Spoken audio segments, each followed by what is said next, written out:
오늘 우리 함께 나누실 말씀은 마태복음 21장 12절에서 17절까지의 말씀입니다. 마태복음 21장 12절에서 17절 말씀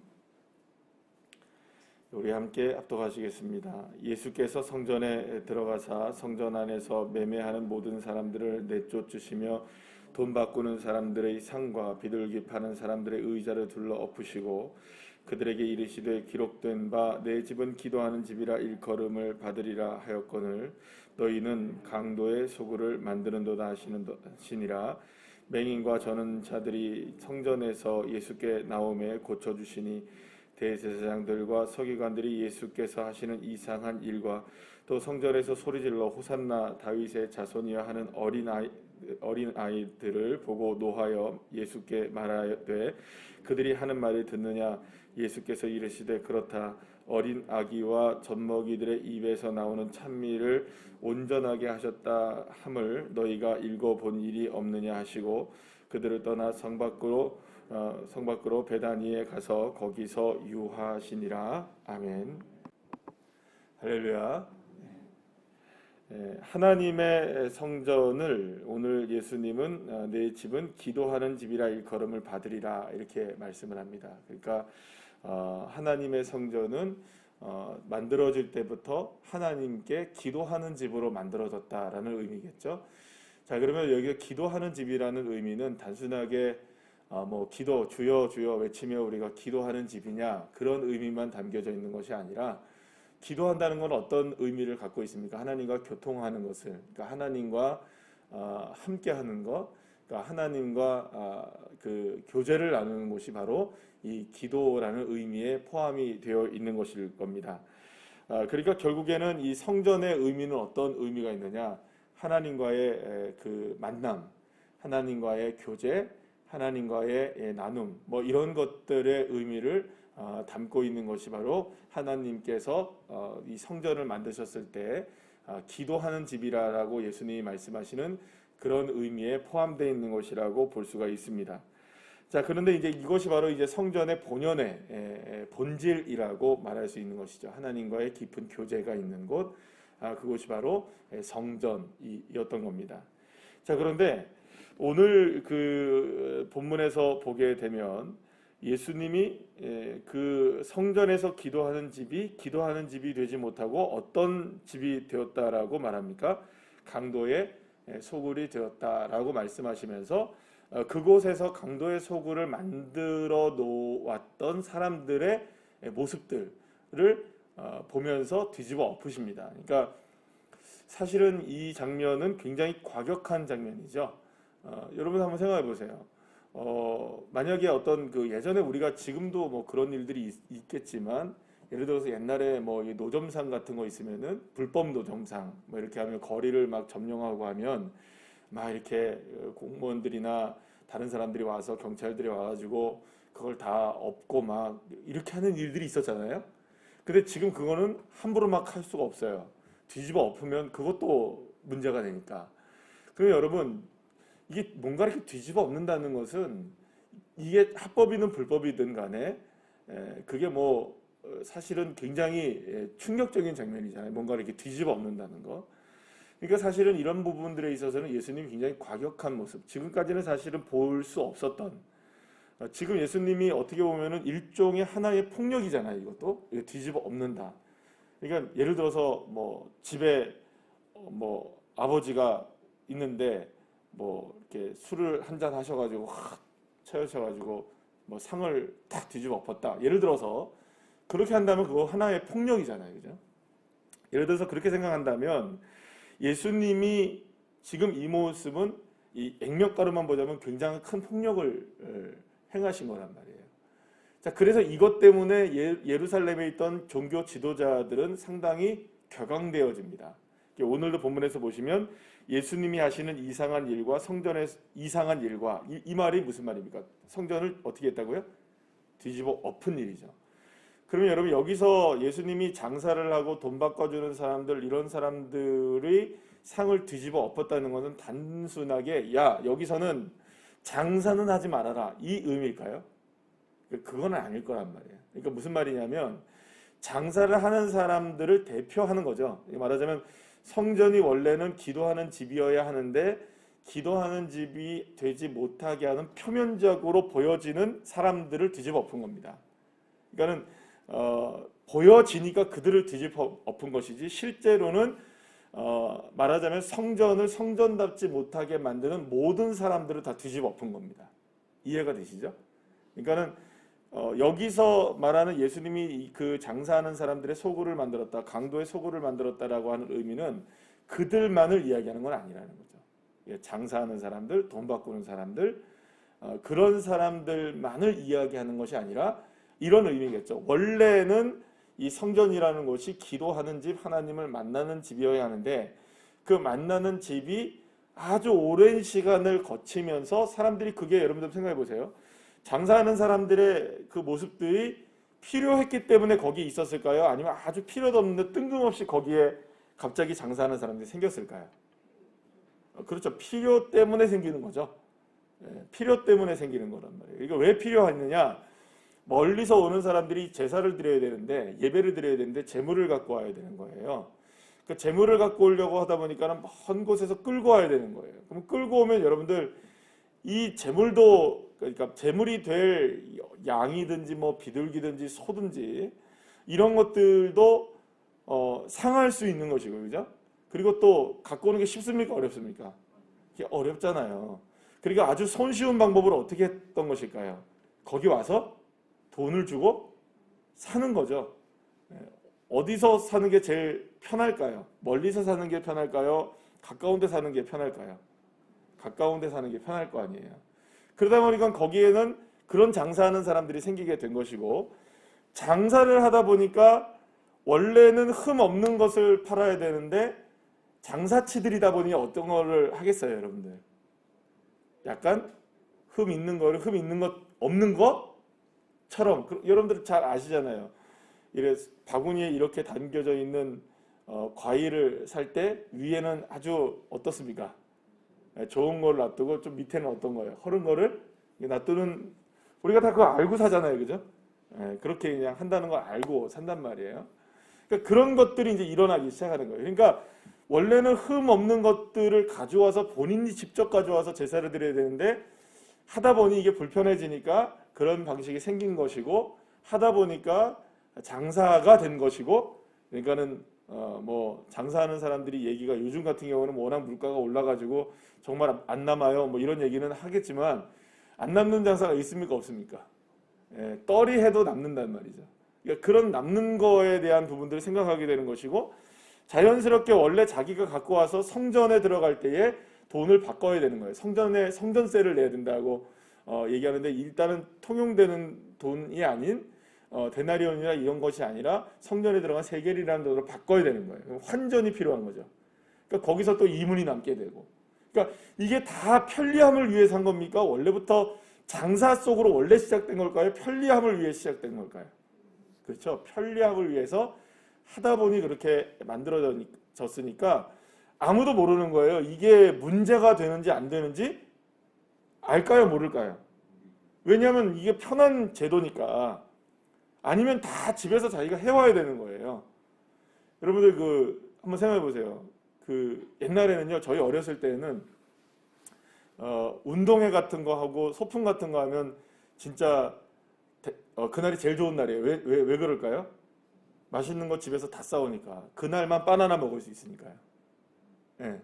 그날 바나나 먹을 수 있고, 그날 어머니가 해주신 김밥 같은 걸 바리바리 싸갖고 오셔가지고, 그건 뭐 한다고 그렇게 막 펼쳐놓고 막 먹는지 모르겠어요. 그죠? 네. 어린애가 얼마나 먹으면 먹는다고 온 가족이 다 둘러와가지고 그 운동회 때 와가지고, 라떼는 말이죠. 우리 때는 말이에요. 옛날에는 그랬단 말이에요. 그럼 여러분 생각해 보면, 근데 요즘에는 그렇게 합니까? 안 합니까? 안 해요. 뭐가 편합니까? 그냥 어디 가서 그냥 밥 사 먹는 게 편하고. 제가 그 며칠 전에 우리 저기 중고등부 친구한테 전화해가지고, 야, 너 저기 뭐야, 저녁 내가 너 좀 저기 할 테니까 저녁 뭐 먹고 싶냐? 내가 물었어요. 그랬더니 치킨 하나 시켜주세요. 아주 쉽더라고요. 저는 되게 복잡하게 생각했어요. 막 저녁을 사주면은 뭘 먹여야 될까? 막 이런 생각을 하면서 막 생각하다가 했는데 아주 간단하게 하더라고요. 뿌링클 하나만 시켜주세요. 네, 그래서 그냥 쿠폰 보내주는 게 끝. 네, 아주 편리하잖아요. 아주 그냥 뭐 끝나잖아요. 뭐 제가 뭐 가가지고 바리바리 싸가지고 갈 필요도 없는 것이고, 예, 그냥 구입해가지고 그냥 보내기만 하면 되는 거니까. 생각해보면 여러분 이게 장사하는 모습들이 뭐가 이렇게 뭐 문제가 되거나 그런 게 없었던 거예요. 왜냐하면 거기에 살던 사람들은, 그렇게 하던 사람들은, 이 말은 무슨 말이냐면 오랜 시간을 거치면서, 아주 오랜 시간을 거치면서 그것이 정착되어져 왔고, 사람들은 그것이 편리하다고 생각했을까요? 불편하다고 생각했을까요? 편리한 제도로 사용이 되어지고, 그렇게 다 용인이 되어지고, 그러다 보니까는 거기에서 장사하는 사람들이 이문이 남게 되고, 이문이 남는 사람들에 대한 모습들을 보면서 거기서 나름대로의 카르텔이 형성됐을까요? 안 됐을까요? 이렇게 형성이 되는 거겠죠. 돈 버는 구조들이. 그런 것들이 형성이 되어 있는 상황이었어요. 원래부터 그런 것이 아니라 하다 보니 그렇게 된 거죠. 예. 자, 우리 그렇게 합시다 라고 시작된 게 아니라는 거예요. 하다 보니 자연스럽게 그렇게 되어지고, 하다 보니 거기서 이익이 생기고, 하다 보니 자신들의 목소리가 높아지게 되는 것이고, 하다 보니 변화가 일어나고, 그러다 보니 변질되어지고, 그러다 보니 어떤 모습으로 되었느냐? 원래는 기도하는 집으로 만들어져서 그렇게 하려고 했으나 나중에 보니 예수님이 보시니 어떤 모습이 된 겁니까? 이게 지금 강도의 소굴로 만들어져 버린 거예요. 그러니까 문제는 뭐냐 하면 이러한 변질의 변화를 그 누구도 인식하지 못하고 있었다는 겁니다. 변질됐다는 거를. 그러니까 원래의 모습에서 변질됐다는 것을 아무도 인식하지 못하고 있었던 거예요. 왜냐하면 그곳에 살다 보니까 무엇이 문제인지 알 수가 없는 모습으로 살아가고 있다는 거예요. 여러분 경상도에 살던 사람들은 자기의 그 말이 다 뭐가 다 섞여 있습니까? 사투리가 섞여 있죠? 아니라고 말하시겠습니까? 나도 모르게 사투리가 나올까요? 안 나올까요? 서울 사람들을 만나면 서울 말투로 하려고 하는데 그것도 사투리예요. 맞습니까? 안 맞습니까? 맞죠. 어쩔 수가 없는 거예요. 왜냐하면 내가 살다 보니 거기에 익숙해져 있으니까 아무리 바꾸려고 해도 나는 지금 서울말 쓰는데요? 이렇게 해야 되는 거죠. 네. 끝만 올리면 되는 줄 알아요? 이렇게 되는 거죠. 그런데 서울 사람들이 들으면 사투리인 줄 알아요. 그죠? 다 안단 말이에요. 속일 수가 없단 말이에요. 근데 나는 몰라요. 나는. 우리 안에 살면 야 너는 별로 사투리 많이 안 쓰는구나. 천만에요. 사투리예요. 네, 다 사투리란 말이에요. 안 쓰는 것 같은데. 왜냐하면 살다 보니 젖어 있으니까 모르는 거죠. 그런데 그러한 상황에서 오늘 본문에 보면 예수님이 한 존재를 이야기하는데 뭐라고 얘기하냐면 예수님이 뭐라고 얘기하냐면 16절 말씀에서 어린아이와 젖먹이들의 입에서 나오는 찬미를 온전하게 하셨다함을 너희가 읽어본 일이 없느냐라고 얘기를 하세요. 왜 이런 얘기를 하셨냐면 15절에서 대제사장과 서기관들이 예수님이 뒤집어 엎으신 성전의 모습들을 보시고 분노했고 또 성전에서 소리를 지르는 거예요. 호산나라 하면서 누구를 외치면서 예수님을 향해 호산나를 계속 외치고 있었던 거죠. 그러니까 어제 우리가 함께 봤잖아요. 앞에서 가고 뒤에서 따르는 사람들이 호산나를 외쳤어요. 근데 그 사람들은 더 이상 호산나를 외칩니까? 안 외칩니까? 안 외친데 여전히 호산나를 외치고 있는 아이들이 존재가 있죠. 누구죠? 이 어린 아이들이었다는 거예요. 그럼 왜 여기서 한번 생각을 해봅시다. 왜 갑자기 어린 아이들이 나오고 왜 갑자기 온전하게 했다라는 말이 나오고 뭐 이런 것들이 나오느냐. 그리고 14절에는 여전히 또 어떤 존재들이 나오느냐. 갑자기 여러분들 보세요. 기도하는 집이라 일컬음을 받는다 했는데 갑자기 14절에서 무슨 얘기가 나옵니까? 맹인들 이렇게 나오죠. 지금 맹인에 대한 이야기가 계속 나오죠. 따르는 이야기가 계속 나오고 있죠. 맥락이 이어집니까? 제대로 된 사람들이 제대로 되지 않았지만 몸에 장애가 있었지만 이 사람들이 눈이 떠지고 따라가는 사람들이 계속 나오는 거예요. 고쳐지는 사람들이 있죠? 근데 고쳐지는 사람들이 있는데 사람들이 안 고쳐지는 사람들이 있죠, 지금? 고쳐져야 할 사람들은 지금 안 고쳐지죠? 왜 안 고쳐질까요? 자기가 지금 변질됐다는 것을 몰라요, 지금. 자신의 인생이 문제가 있다는 걸 몰라요. 그런데 여기서 안 변질되는 사람들이 있는 거예요. 어린 아이는 여전히 호산나를 외치고 있죠. 자, 그러면 여기서 우리가 생각하는 바는 어떤 거를 우리가 생각해야 되냐면 예수님께서 무엇을 지금 뒤집어 엎으셨을까라는 거죠. 그냥 장사하는 사람들 장사하지 말라. 그러면 물리적으로 교회에서는 장사하면 안 된다. 이 이야기를 하려고 하는 걸까요? 그게 아니라 자신의 변질된 것이 자신의 신앙과 자신의 믿음이 변질되어 있다는 것을 모르는 사람들을 뒤집어 엎으셨는데 그 이야기를 하시는 건데 결국에는 어떤 사람의 모습이 되어야 하느냐. 예수님이 지금 어린아이들의 찬양을 받으셨죠. 그러면 예수님이 어린아이들을 오는 것을 금하지 말라라는 이야기도 하셨잖아요. 그럼 여기서 우리가 알 수 있는 건 뭐냐면 우리의 믿음이 순수했던 시절로 다시금 어떻게 해야 된다? 돌아가야 된다. 내가 지금 변질됐다는 것도 모른 채 살아가고 있는. 어찌 보면 저와 여러분들은 변질된 신앙일까요? 하나도 변질되지 않은 순수한 신앙일까요? 나름대로는 변질됐을 거예요. 나름대로는 변질되어 있을 거란 말이죠. 어떤 사람은 변질이 적게 되어 있는 사람들이 있을 거고요. 어떤 사람들은 나도 모르는 사이에 수없이 많이 변질되어 있는 것들도 있는 거예요. 그러나 우리 모두는 조금씩 나도 모르는 사이에 신앙생활을 10년 하고 20년 하고 혹은 뭐 1년, 2년이든 상관없어요. 나름대로의 방법들을 가지고 이렇게 한다 저렇게 한다고 생각하는 것 자체가 뭡니까? 다 변질되어 있는 거예요. 편리하니까 그렇게 하는 겁니다. 아니, 해보니까 이렇게 하는 게 좋겠네 생각하는 거죠. 그래서 나중에 변질돼서 이게 여러분들 몇 년 동안 기독교가 변질되냐면 초대교회가 시작된 이후로 몇 년이 변질되냐면 1500년 동안 변질되어 갑니다. 1500년 동안.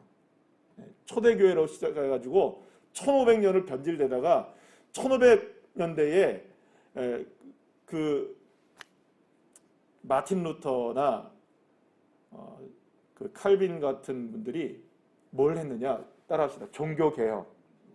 종교를 개혁한 거예요. 그러니까 종교 자체가 우리가 믿는 신앙 자체가 이거 완전 변질됐네.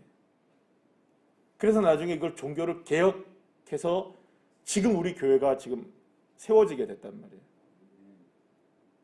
그래서 개혁교회는 날마다 개혁되어져야 된다는 게 우리의 구호입니다. 근데 여전히 안 개혁되고 있는 거죠. 뭐 때문에 그럴까요? 내가 끌고 가고 싶은 거겠죠? 내가 가는 곳으로 주님이 가셔야 되는 곳만 내가 따라가기를 원하는 거겠죠? 그러니까 사람들이 전부 다 자기 나름대로의 신앙들을 다 가지고 이게 맞다라고 생각하는 거예요. 이렇게 하면 된다고 생각하는 거예요. 사랑하는 여러분, 무엇이 문제일까요? 우리가 지금 뭐가 문제가 됐을까요? 지금 나도 모르는 사이에 변질된 거예요.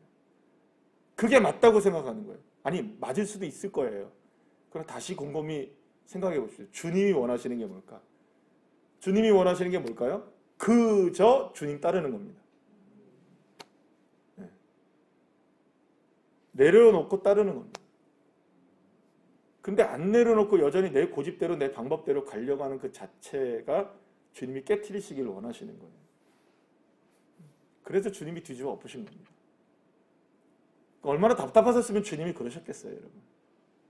얼마나 우리의 모습을 보고 뒤집어 엎으시고 싶은 게 많을까요, 여러분? 저와 여러분. 마음에 드실까요, 저와 여러분을 주님이? 확 뒤집어 엎으시고 싶은 게 얼마나 많겠어요. 그러나 주님 참아주시니 은혜입니다. 참아주시니 은혜인 거예요.